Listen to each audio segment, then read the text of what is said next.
नमस्कार, मैं अजय साहू और आप देखना शुरू कर चुके हैं शोरगुल टाइम्स। कहानी सीक्रेट अमीरजादा के इस एपिसोड में आहान को देखकर विनोद और उसकी फैमिली हैरान हो गई। जब विनोद ने आहान को डिनर के लिए इनवाइट किया तब उसने मना कर दिया। उसके वहाँ से चले जाने के बाद आहान सोच रहा था कि कीर्ति ने इतना वियर्ड बिहेव क्यों किया था। अगली सुबह आहान जल्दी से तैयार होकर शिवेश और बाकी सबके साथ विला पहुंचा। विनोद और उसकी फैमिली भी मधु के भाई के साथ पहुंचे। वो भी वहां पर फाइट देखने आए थे। इसके बाद आहान और बाकी सब प्रेम से मिले।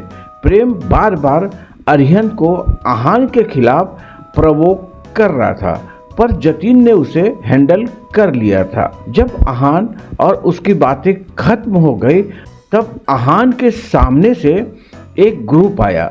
उसमें कुछ लड़के और लड़कियां थी।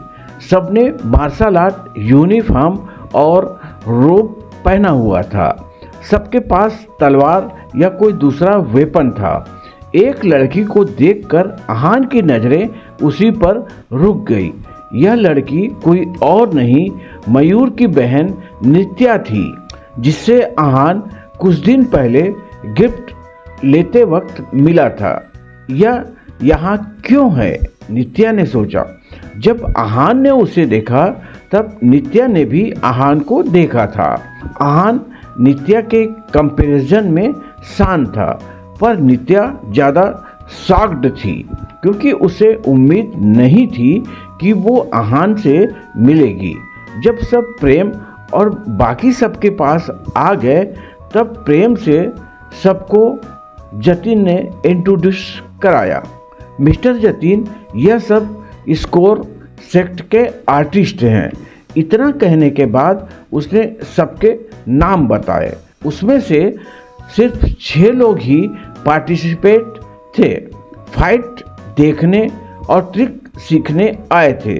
उनके हिसाब से बंद कमरे में प्रैक्टिस करने से बेहतर बाहर निकलकर रियल फाइट देखना है। नित्या भी पार्टिसिपेंट है। यह सुनकर आहान सरप्राइज हो गया। उसके साथ एक और लड़का था जिसके चेहरे पर कोई एक्सप्रेशन नहीं था। वो लड़का तरुण मिश्रा था, जिसका जिक्र अरिहंत बार बार कर रहा था। वो स्कोर सेक्ट का जीनियस था और इस बार मनाली चैम्बर की तरफ से ट्रम्प कार्ड था। तरुण देखने में इतना अच्छा नहीं था, पर उसका ऑरा बहुत पावरफुल था।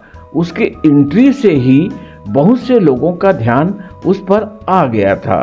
उसके ऑरा की वजह से बाकी लोग छुप गए थे। इसके बाद जतिन ने भी आहान और अरिहंत का इंट्रोड्यूस कराया। अरिहंत का नाम सुनकर भी तरुण के चेहरे पर कोई एक्सप्रेशन नहीं था, पर बाकी सब उसे देख के हल्के से मुस्कुराए। जब जतिन ने आहान, आकाश और वंश का नाम लिया तब कोई मुस्कुराया भी नहीं। आहान को इस बात से कोई फर्क नहीं पड़ा था क्योंकि उसकी आइडेंटिटी इस वक्त एक रोक कल्टीवेटर की थी। जब वो बात कर रहे थे तब वहाँ एक मार्शल एलायंस अफसर आया और उसने कहा, मिस्टर प्रेम, मिस्टर जतिन, ड्रा शुरू होने वाला है। प्रेम और जतिन ने एक दूसरे की तरफ देखा और फिर प्रेम ने कहा, चलिए चलते हैं, सब चलो, ड्रा के वक्त सबका होना जरूरी है। प्रेम ने सबसे कहा। कुछ देर में सब लोग रिंग के पास पहुंच गए। आहान जैसे ही वहां पहुंचा उसने 6 पावरफुल औरास को फील किया। यह सब मार्शल आर्ट मास्टर्स थे, पर स्टेज 2 के फाइनल लेवल के लोग थे। आहान ने उनको अच्छे से देखा। यह सब एलायंस ऑफिसर, दोनों चैम्बर के मेंबर्स और हेड्स थे। 3 लोग मनाली चैम्बर के साइड थे और 3 लोग गैंगटॉक चैम्बर के साइड थे। मनाली चैम्बर की साइड एक आदमी जो लंबा और बूढ़ा था, उसने आहान का सारा ध्यान खींचा। आहान को वो आदमी सबसे ज़्यादा पावरफुल लग रहा था। उनके ऑरा की वजह से उन पर नज़र न जाए ऐसा होना नामुमकिन था। आहान ने उनके कपड़ों और ऑरा की वजह से उनके लेवल को जज करने की कोशिश की। आहान ने उनको ज़्यादा देर तक नहीं देखा और अपना ध्यान दूसरी तरफ ले गया। दूसरी तरफ भी सबके ऑरा और पावर एडमिट कर रहे थे। उनमें से एक ने आहान का ध्यान खींचा। आहान ने उस आदमी की फोटो देखी थी, पर उसे याद नहीं आ रहा था वो कौन है। आहान ने जब अपने दिमाग पर जोर डाला तब उसे याद आया कि वो केशव है। रक्षित ने उसे केशव के बारे में बताया था और उसकी फोटो दिखाई थी। रक्षित ने उसे बताया था कि वो मनाली आ गया है और शायद आहान को मारना चाहता है, पर अब तक आहान ने सोचा कि रक्षित की इंफॉर्मेशन में कुछ तो प्रॉब्लम है। अगर केशव यहाँ आ गया है तो इतने दिन से अटैक क्यों नहीं किया। सिर्फ इतना ही नहीं, केशव ने आहान के बारे में खोजबीन भी नहीं की थी। जब आहान सब कुछ सोच रहा था और लोगों को जज कर रहा था, तब प्रेम एक मार्शल अलायंस ऑफिसर के साथ गया और बोला, एल्डर फिरोज, सब लोग आ गए हैं, ड्रा शुरू कीजिए। सब आ गए हैं तो आगे बढ़ते हैं, फिरोज ने हल्के से कहा। फिरोज के ऑर्डर के बाद वहाँ पर एक मैनेजर ट्रे लेकर आया। उस ट्रे में 10 ब्लैक और 10 वाइट बॉल थे। यह बॉल्स फाइट ऑर्डर डिसाइड करने के लिए यूज होने वाली थी।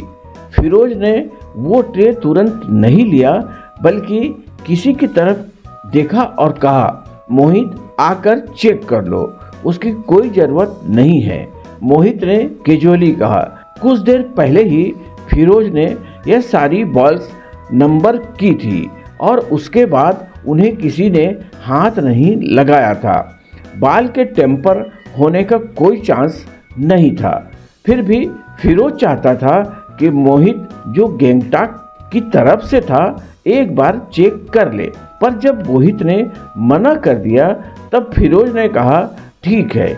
इसके बाद फिरोज ने मैनेजर जिसने ट्रे पकड़ी थी उससे कहा, इन सबको रूल बता दो। यस एल्डर फिरोज, उस मैनेजर ने रिस्पेक्टफुली बाउ करते हुए कहा। ड्रा शुरू होने वाला है। यह शुरू हो इससे पहले मैं आप सबको रूल्स बता देता हूँ। इस ट्रे में 10 ब्लैक और 10 वाइट बॉल्स हैं। दोनों पर 1 से 10 तक नंबरिंग है। कुछ देर बाद दोनों चैम्बर के फाइटर स्टेज पर आएंगे। मनाली चैम्बर के फाइटर्स वाइट बॉल उठाएंगे और गैंगटॉक के फाइटर ब्लैक बॉल उठाएंगे। फाइटर तुरंत अपना नंबर डिस्क्लोज करेगा। इसके बाद ब्लैक 1 होगा तो वाइट 1 के साथ फाइट करेगा। जिसके पास ब्लैक 2 होगा वो वाइट 2 के साथ फाइट करेगा और ऐसे ही ब्लैक 10 और वाइट 10 तक चलेगा। इसके अलावा ऑर्डर भी यही होगा। जिसके पास 1 है वो फाइट करने पहले आएगा। इसका मतलब पहला मैच ब्लैक 1 और वाइट 1 के बीच होगा। जो हारेगा वो स्टेज से नीचे आ जाएगा। जीतने वाला डिसाइड कर सकता है कि उसे आगे फाइट करना है या फिर नीचे आना है। जिस टीम का मेंबर लास्ट में स्टेज पर खड़ा रहेगा वो ही यह गैम्बलिंग फाइट जीतेगा। आई होप सबको रूल्स समझ आ गए हैं। मैनेजर ने बहुत आराम से सबको रूल्स समझाए। फाइटर ने इन रूल्स पर ज़्यादा ड्यान नहीं दिया क्योंकि वो इसके बारे में पहले से जानते थे। यह रूल्स ऑडियंस को फाइट समझाने के लिए ड्रा शुरू होने से पहले बताए गए थे। इस बार मार्शल आर्ट वर्ल्ड के अलावा वहाँ पर ऑर्डिनरी ऑडियंस भी थी जिसे मार्शल आर्ट के बारे में ज़्यादा नॉलेज नहीं थी। 1 मिनट सबको देखने के बाद मैनेजर ने कहा, सबको रूल समझ आ गए हैं तो पार्टिसिपेट स्टेज पर आ जाएं। जैसे ही मैनेजर ने यह बात बोली, गैंगटॉक चैम्बर के फाइटर चलने लगे। वो मनाली चैम्बर से ज़्यादा डिसअपॉइंट थे। उनमें जो फाइटर थे वो सब लगभग 30 साल के थे, जो मनाली चैम्बर के फाइटर से 3-4 साल बड़े थे। चलो, प्रेम ने कहा और अपनी टीम को लीड करता हुआ स्टेज पर ले गया। इसके बाद सब एक लाइन में खड़े हो गए और एक ऑर्डरली तरीके से सबने अपना बॉल सेलेक्ट किया। 1 मिनट में सबके हाथ में एक एक बॉल थी। आहान के हाथ में एक वाइट बॉल थी। जब उसने नंबर देखा तो उस पर 8 लिखा हुआ था। इसका मतलब आहान स्टेज पर जाने वाला 8वां फाइटर था। आहान ने अपने सभी टीम मेंबर को देखा। किसी के भी चेहरे पर कोई एक्सप्रेशन नहीं था। बस वंश बहुत घबराया हुआ था। वंश की घबराहट का कारण यह था कि उसका नंबर 1 था। स्टेज पर फाइट के लिए जाने वाला पहला फाइटर वंश था, जो बाकियों के मुकाबले बहुत वीक था। अगर सबसे पहले जाकर वंश हार गया तो फिर मनाली चैम्बर का कॉन्फिडेंस गिर जाएगा। वंश खुद जानता था कि उसके जीतने के चांसेस बहुत कम थे। सब फाइटर्स अपने नंबर बताकर बॉल वापस हैंड ओवर कर देंगे, मैनेजर ने कहा। इसके बाद गैंगटॉक चैम्बर के फाइटर एक एक करके बॉल्स हैंड ओवर कर दिए। इस बीच वंश अरिहंत के पास आया और बोला, सीनियर ब्रदर, आपका नंबर क्या है? नंबर 3, अरिहंत ने कहा। वंश का घबराया हुआ चेहरा देखकर अरिहंत ने पूछा, क्या हुआ सीनियर ब्रदर? मेरे पास नंबर 1 आया है। वंश ने मायूस होते हुए कहा, नंबर 1? अरिहंत भी परेशान हो गया। वो जानता था कि वंश सबसे वीक पार्टिसिपेंट है। सीनियर ब्रदर, क्या आप मेरे साथ नंबर एक्सचेंज कर सकते हैं? वंश ने पूछा। तभी वहाँ पर मार्शल आर्ट एलायंस मैनेजर आया और उसने कहा, अपना नंबर बताओ। हाँ, मेरा नंबर 3 है, अरिहंत ने कहा और बॉल मैनेजर को दे दिया। मार्शल आर्ट एलायंस मैनेजर ने दोनों को नंबर अनाउंस किया। उसके बाद वंश ने मैनेजर से पूछा, गैंगटॉक चैम्बर की तरफ से नंबर 1 कौन है? अनस खान, मैनेजर ने कहा। यह सुनकर वंश के माथे पर पसीना आ गया।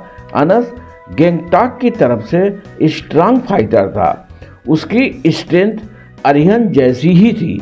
वंश अरिहंत को हराने के बारे में सोच भी नहीं सकता था, इसलिए उसके लिए अनस को हरा पाना भी मुश्किल था।